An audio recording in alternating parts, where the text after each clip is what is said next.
This edition of Mondo Thingo is rated M for a mature audience. It contains coarse language and sexual references.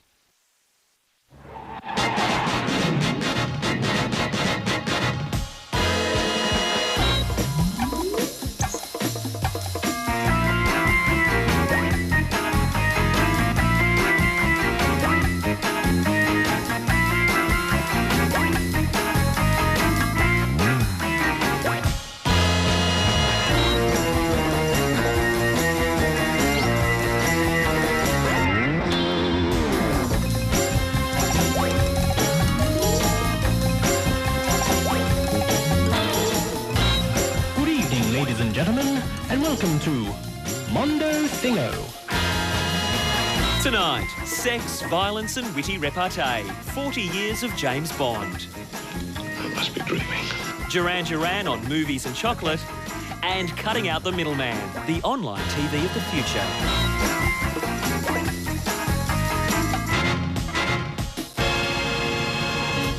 Hello and welcome to Mondo Thingo. I'm Amanda Keller. Yes, we'll be finding out what the future of television holds for you. And we'll also be telling you more than you should probably know about a secret agent with a cheat note on James Bond. But first, let's shake down a week in pop culture with the pop culture vulture, Steve Kinane. Hi, Steve. Hi, Amanda. What you got? Well, I wanted to talk about the amazing sway that Paris Hilton has over some people. Oh, is this a Philippoussis story? It's got nothing to do with the poo. It's about a poll that's been done in the US on celebrity political endorsements, and it showed that if Paris actually endorsed either John Kerry or George W. Bush, that a whopping 31% of people would be tempted to vote the other way. Oh, the other way. The other way. O.J. Simpson, with the same survey, 29% said they'd vote the other way as well. Hang on a sec. So Paris Hilton is more on the nose than OJ? Apparently so. They're spending all this money doing political rallies, doing ads. Forget about it. Just go and buy OJ or buy Paris. Get them to endorse the opposite number. Home and hose. Home and hose. You've won Florida, you've won Ohio. Maybe you should just get the Olsen twins to endorse one each. They'll just cancel each other out and no one would ever vote. That'd work, wouldn't it? Excellent. Now, if Paris is a Democrat, she should get on this campaign, F the Vote. Now, F the Vote is a campaign set up by some hot young Democrats who think they're so good in the sack that they can recruit Republicans to their cause. Basically, the idea is they have sex with Republicans, get them to sign a pledge that they won't vote for George W. Bush. Here's a snippet of their online ad. Ooh. Hi, we're FTheVote.com, also known as Fuck the Vote. We're going to show you how you can contribute to the political process by doing nothing more than having sex.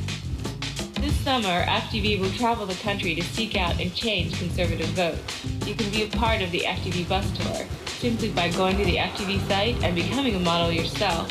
Bus tour? Bus tour, more like shag and wagon if you ask me. So you travel round, as a Democrat, you have sex with Republicans and they sign a piece of paper saying, I will now vote Democrat. Apparently so, though I don't think the pledge is legally binding somehow. No. So you have sex with a stranger and you can't trust them? That's right. So, some fat old Republican voter from South Dakota can go and root some hippie chick from, San Francisco and just vote the way he always has.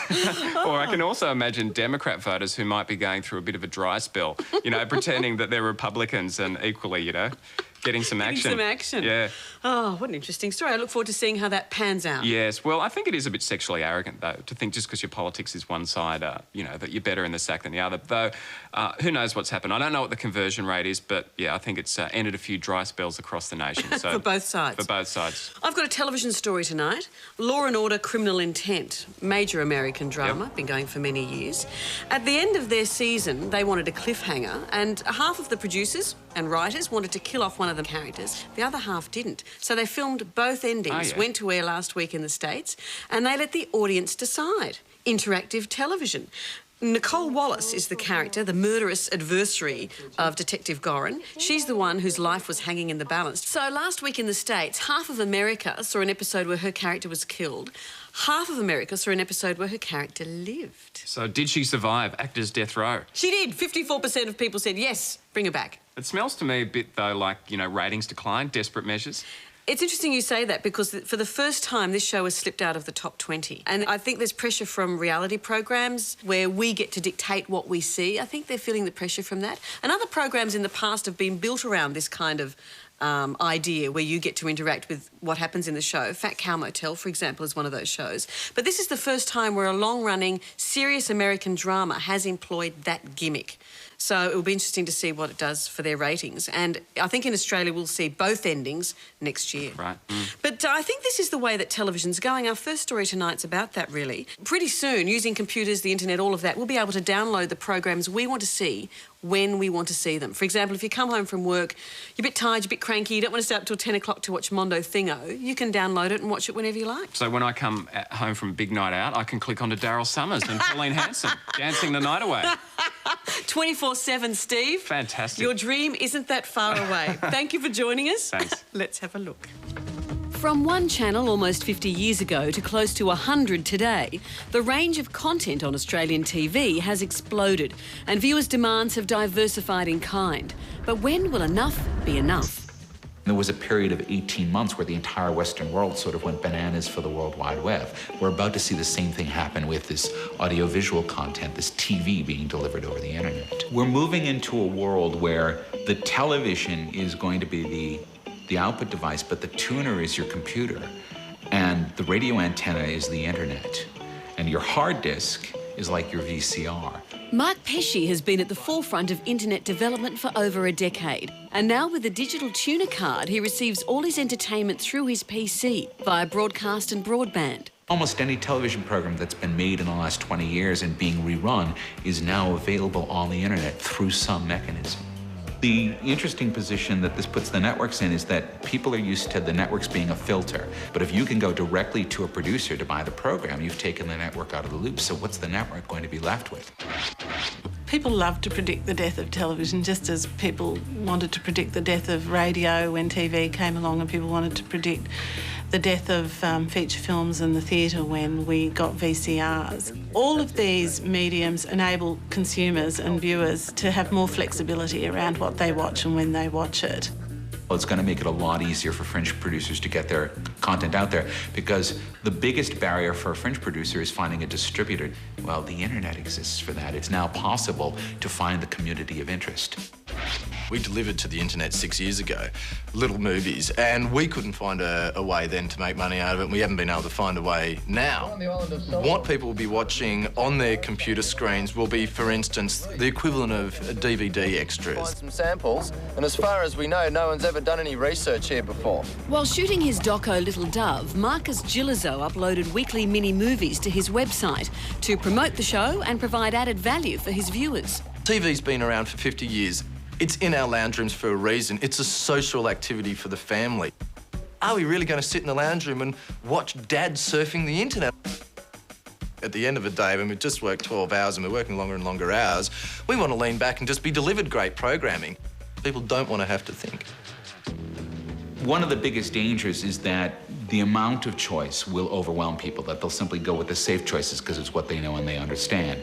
At the same time, computer networks have gotten intelligent enough with what we call social networking that it's become possible for computers to sort of talk to one another, that my computer can talk to your computer, can talk to your friend's computer, so that the computers, which are also used to grab the content, can also make recommendations for you.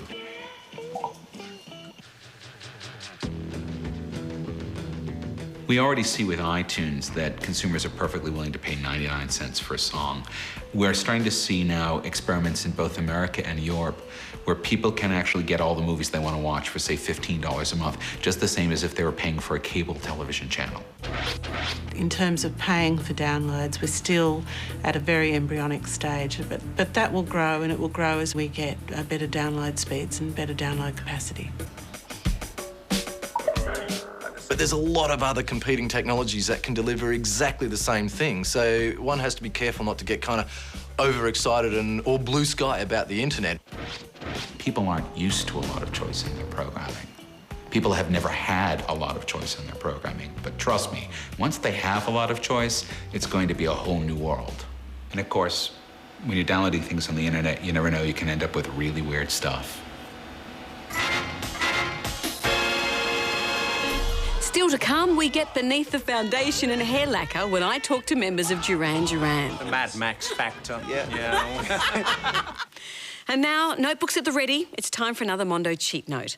What do Eric Bana, Heath Ledger, Hugh Jackman, Colin Farrell, Billy Zane and Orlando Bloom have in common?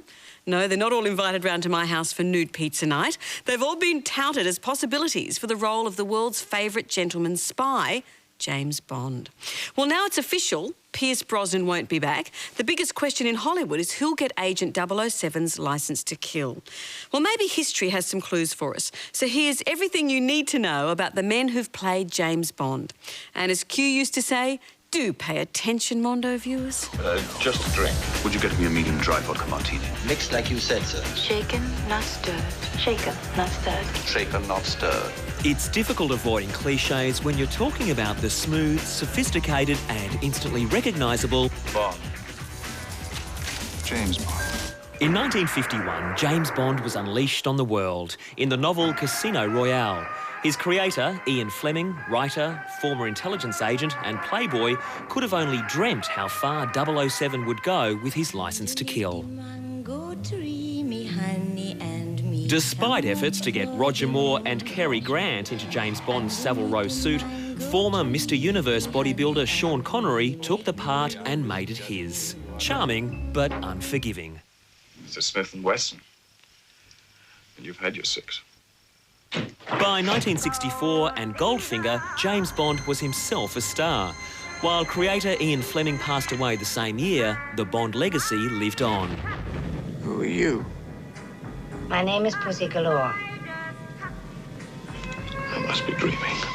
But after Bond number 5, You Only Live Twice, Connery hung up the tux.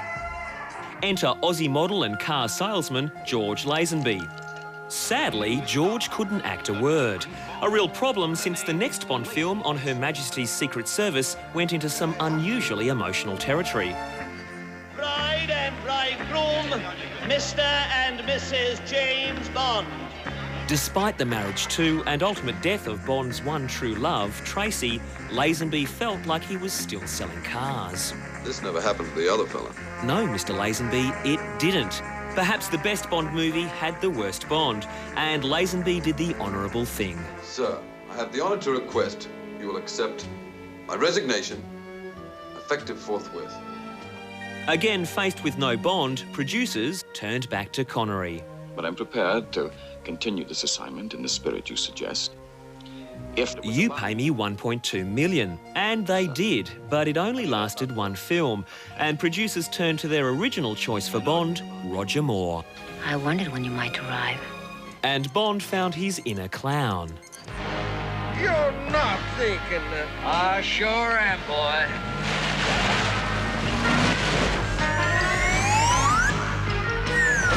As one critic said, Bond's weapon of choice was now a punchline. Funny how the least little thing amuses him. Roger Moore took Bond from a ruthless misogynist and transformed him into a more humorous misogynist. I haven't time for these adolescent antics.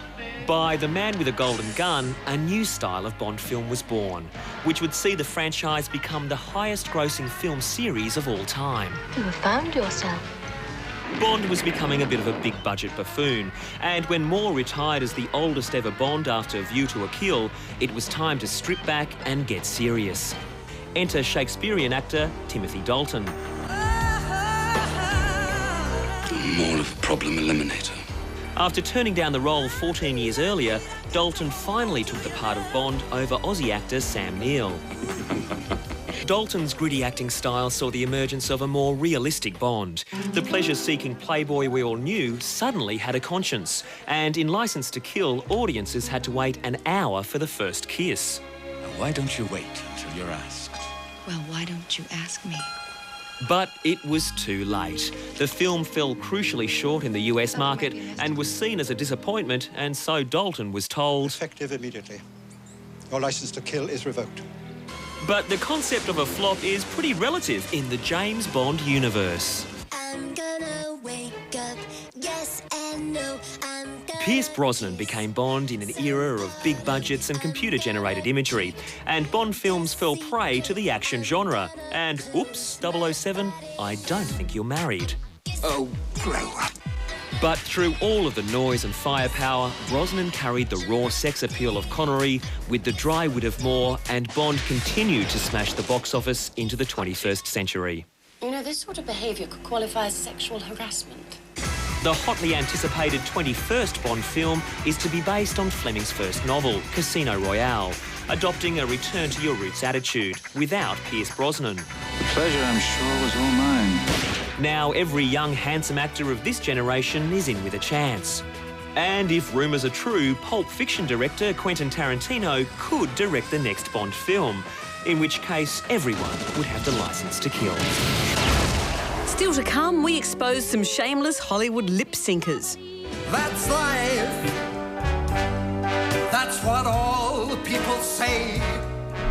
Styling, moose-abusing, supermodel marrying rock and roll hedonists Duran Duran have just released a new album, Astronaut. They're one of the most significant bands from the 80s, with everyone from Kylie Minogue to The Strokes and Marilyn Manson citing them as an influence. But what influences Duran Duran? I found out when I spoke to Nick Rhodes and John Taylor.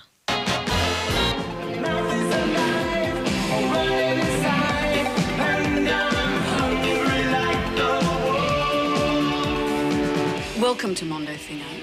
Now, you guys have always been influenced by film. The name Duran Duran was from the film Barbarella. Hungry Like a Wolf was influenced by Raiders of the Lost Ark, Union of the Snake, Mad Max 2. What is it about movies that inspires you? It's the ultimate art form, really, I think. I mean, when you find the ones that really are great, and it's that special couple of hours, I go back to them time and time and time again. And if it's a really, really good movie, then it's satisfying on so many levels. You feel like you've had this complete experience, you know, where you've laughed, you've cried, you've been afraid, you know. Movies are such a satisfying experience if they get it right. You know, very few albums these days are made like that, where it's a journey. You know, it's been very important to us, I think, to make this new album a journey where you experience a number of feelings.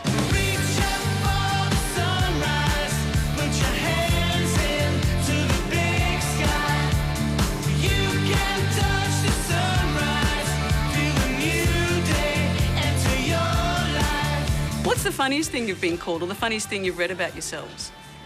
Well, when we put out Wild Boys, Nick and I came up with a whole list of potential headlines that, you know, they could write about, like the Mild Boys, milder than Mild Boys. The Mad Max factor. Yeah. Yeah. You know, it's like potential headlines for the bad review you're about to give this song. And did you ever get them? I think we got a few. We got a few takers, yeah. Did they ever live up to yours? No, they were nowhere near as funny as ours.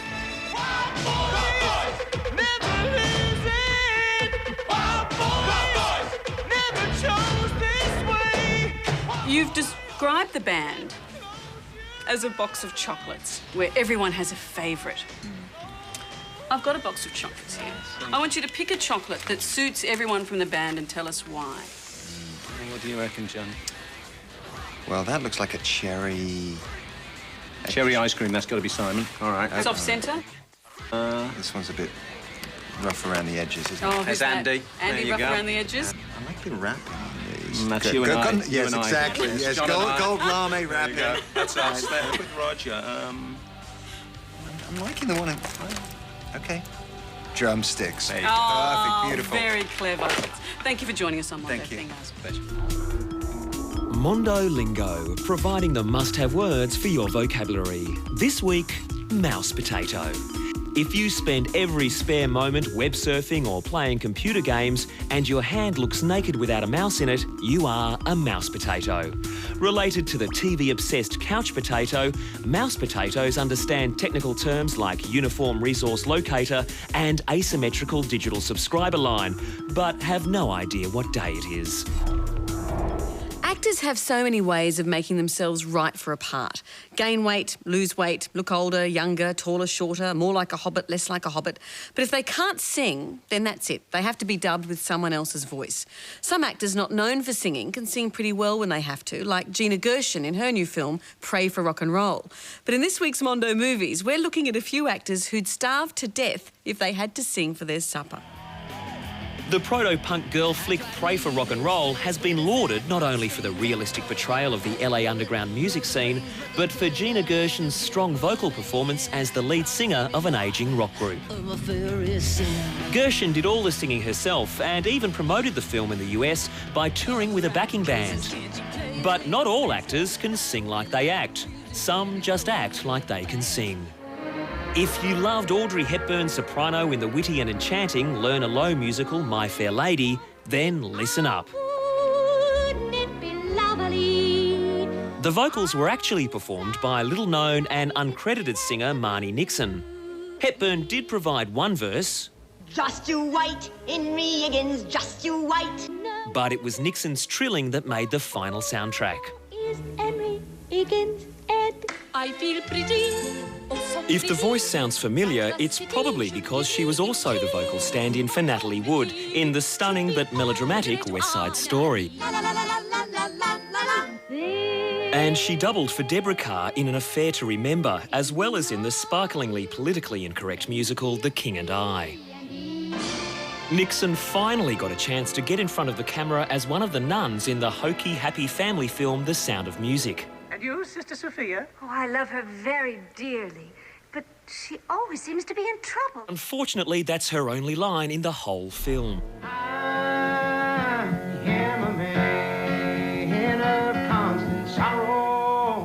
The Coen brothers spent a fortune putting George Clooney through weeks of voice training to get him up to speed for a singing role in the rollicking nostalgia piece, Oh Brother, Where Art Thou?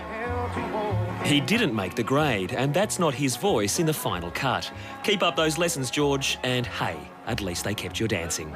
That's life. When the producers of the frankly appalling local feature, The Night We Called It a Day, cast Dennis Hopper to play Sinatra, they needed to find someone to play Frank's vocal cords. That job went to Aussie actor Tom Burlinson, who's forged a respectable second career singing Sinatra. But with the man from Snowy River providing Mad Dog Morgan with the voice of Old Blue Eyes, it's no real surprise the film felt a little confused. Some actors are brave enough to give it a go, like in Baz Luhrmann's visually stunning Moulin Rouge, where Nicole Kidman and Ewan McGregor did a passable job. But it was too much for British actor Jim Broadbent, whose contribution to Like a Virgin was reportedly dubbed by an opera singer, mimicking how Broadbent's voice would sound if he could actually hit a note. Shiny and new. And then there's Woody Allen, who signed actors to the truly awful pastiche Everyone Says I Love You without telling them the film was a musical. Those who chose to plough ahead included Edward Norton, Alan Alda, and even Alan himself. Only Drew Barrymore refused to let her singing voice be used in the film. Alan agreed, saying she sang so badly, deaf people refused to watch her lips move, and dubbed in another singer's voice. If only Julia Roberts was as self-aware.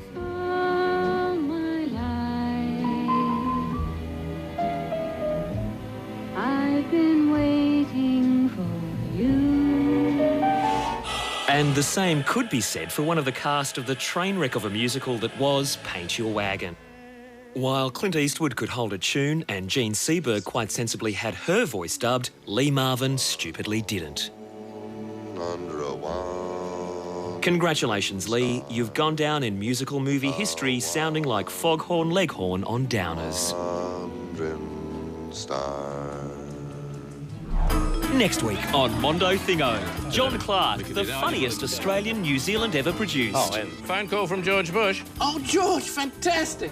Celebrity Bellies, why we love a pregnant personality, and don't accept gifts from strange old men when Santa goes bad. And that's all we have time for tonight, and nearly all we have for the series. In fact, in just 2 more weeks, you'll be seeing the very last Mondo Thingo. Mondo Finito! And we want you to help us make it a show packed with all the things that you've loved. All you have to do is go to our website, abc.net.au/Thingo, and vote for your favourite Mondo stuff, and we'll screen it for you again. So make Mondo Finito the show you want it to be by voting early and voting often. Of course, we wouldn't leave you tonight without an extra little something, and it's the Francine Dancer Show. It comes to us straight from Los Angeles Public Access Television, a station where anyone with the inclination, like Francine, can buy TV time to do whatever they like. The Francine Dancer Show is unique, and while not much happens, it's strangely compelling. If we're looking at a future where anyone will be able to make and broadcast their own TV show on the net, then LA Public Access makes the future of TV look like a very strange place indeed. Bye for now.